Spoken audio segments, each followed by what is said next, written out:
Hello, welcome to Simcha, a celebration of life. I'm your host, Nikki Wallman.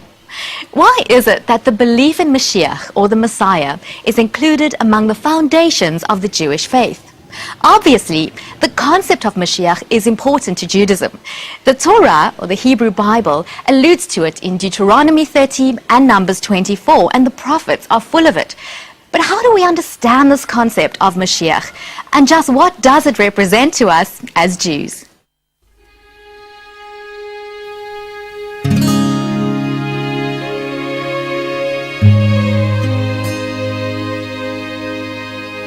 As far as Judaism is concerned, the concept of an ultimate redeemer is part and parcel of Jewish tradition for thousands of years, going all the way back to the 5 books of Moses, and especially continued through the prophets. Since we had a great redeemer in Moses, and then through the period of the Judges, also many redeemers who came and saved Israel, it's not a surprising concept that we look at the culmination of, we'll call this period of history, that we look forward to a complete redemption, not just for the Jewish people, but for the whole world. Anyone has to look at the situation in the world today can understand that this is not really the ideal situation that people would like for our planet, our global village. So the idea of a Moshiach, which literally means the anointed one, because in ancient times kings were anointed with oil. So Moshiach is considered a king, and he will first appear for the Jewish people, but then his ultimate task is to, in a sense, redeem the entire world from call it the broken, unrectified situation that we're in, and to lead to a world of harmony and cooperation and peace.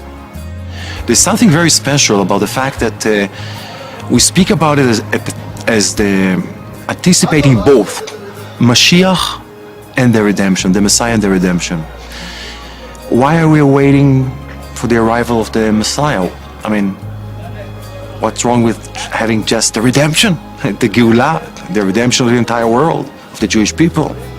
Not just from exile, but when we understand that from the Kabbalistic perspective, that the term for world in Hebrew, as we say, olam means concealment, hiddenness. Ula, redemption, means that there will be no more concealment. There will be ultimate revelation of godliness on earth, just like it says in all the prophecies of the biblical prophets and the writings of the Tzvat Kabbalists from the 16th century and even before. But why Mashiach? Why the Messiah? What's the connection? What's the concept? Why do we need a human being? A man, a very special man, of course, a very lofty soul, loftier than even Adam, the first human being, loftier than Moses, it said, loftier than King David. Well, this is how God wants it to be. That everything that's happening in this world will be done through the deeds of Adam, through human beings. And the most special thing about it in relation to our generation is the fact that the Kabbalists of Tzfat, the Hasidic masters, starting from the Baal Shem Tov and his followers, his successors, are telling us that each and every one of us can contribute to that effort, and each person's contribution counts a lot, makes a big difference.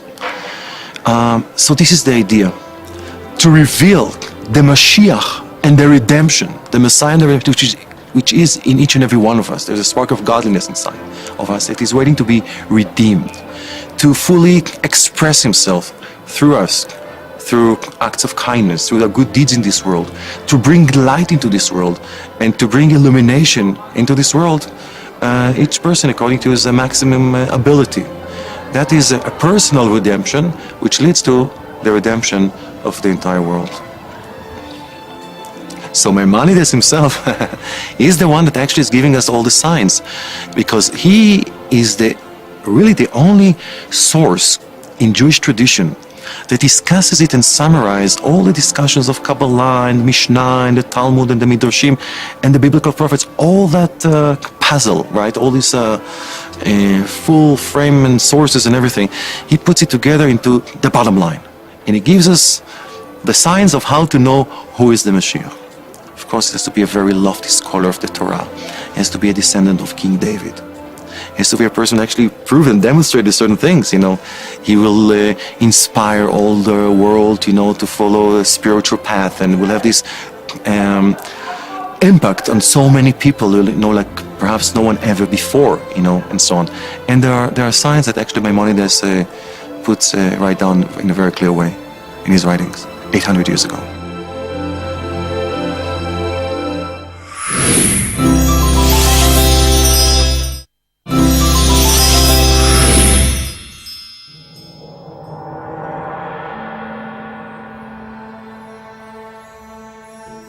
When discussing the qualifications of a messianic figure, or really what a Messiah has to accomplish, and of course this is a very, very sensitive issue between Jews and Christians, is we actually have a job description, and it's seen as the most condensed form in Maimonides from 1,000 years ago, where he basically says that the Moshiach has to be versed in Torah tradition, the written and the oral tradition.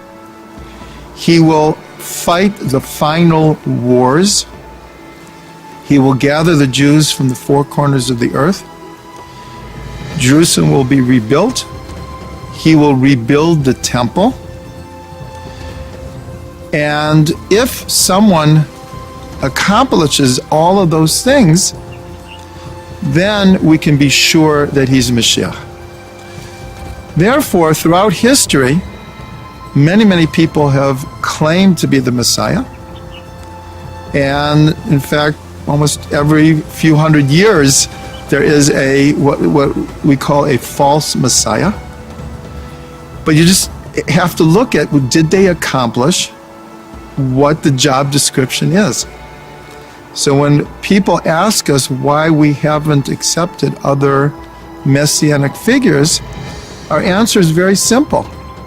They didn't fulfill the job description, and therefore we keep on waiting.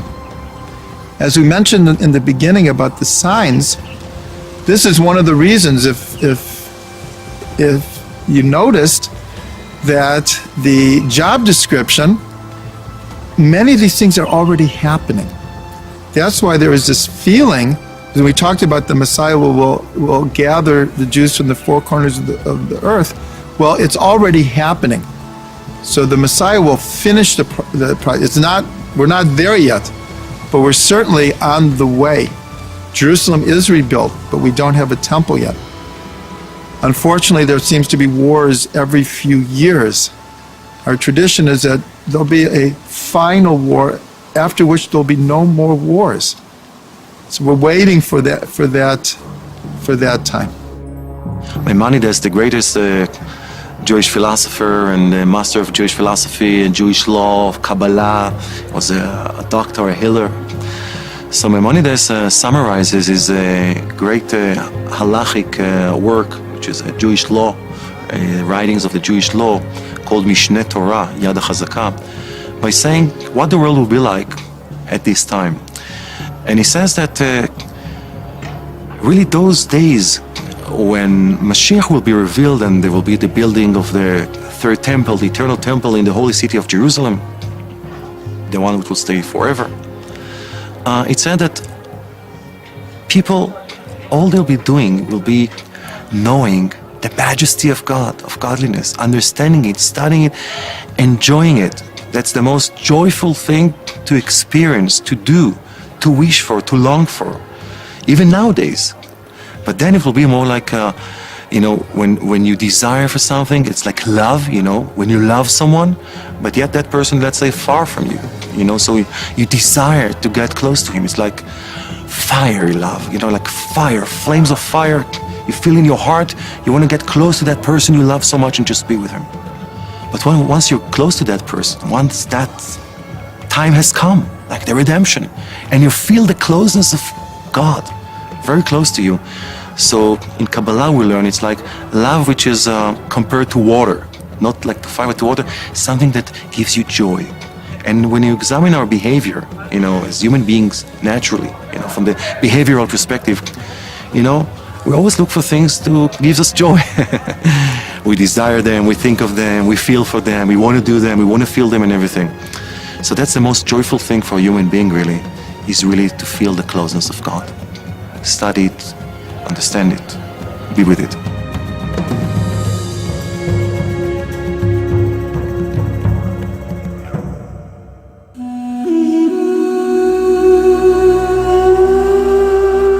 According to all of the prophets, the stage for this whole drama to unfold is in Israel. And the fact that 60 years ago approximately, the state of Israel was reborn after nearly 2,000 years of the Jewish people in exile is one of the biggest signs of the coming closer of the Messianic era. Some of the other signs that they gave is when the land would turn green again. Anyone who's been to Israel knows that 100 years ago this was pretty much a desert area. And Israel is a great exporter of fruits and vegetables now. So the land has turned green. We're told that Jerusalem will be rebuilt. We see it in our day. And that the exiles will be brought home, the ingathering of the exiles. Anyone has to walk down the street in Israel and you see every shade of color, every type of dress. Jews are being gathered from the four corners of the world. So these are the signs that we were given.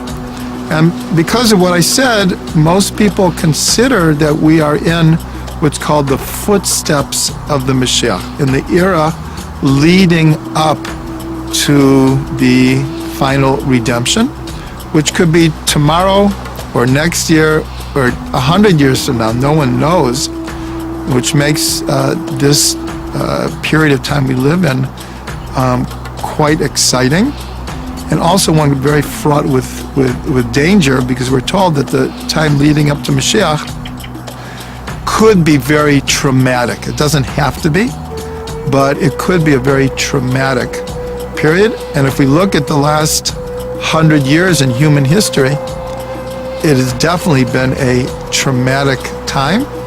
And because of technology, life on this planet is changing so rapidly that also this is part of the props of the stage, as you were, that indicate that we're getting close to the Messianic era. How will we know when Mashiach is here? What will tell us? So there's a fourth character that's very involved in the Messianic process. His name is Elijah. In Hebrew, it's Eliyahu HaNavi, Elijah the prophet. And in a sense, he's the front runner. He's the one who's the herald of Moses, David, and Joseph. He runs in front of the chariot, and he makes it known that something is happening. And we have such a thing called the shofar of Eliyahu HaNavi, the great horn that will blow. At the beginning, it will be beneath the threshold of our physical ears.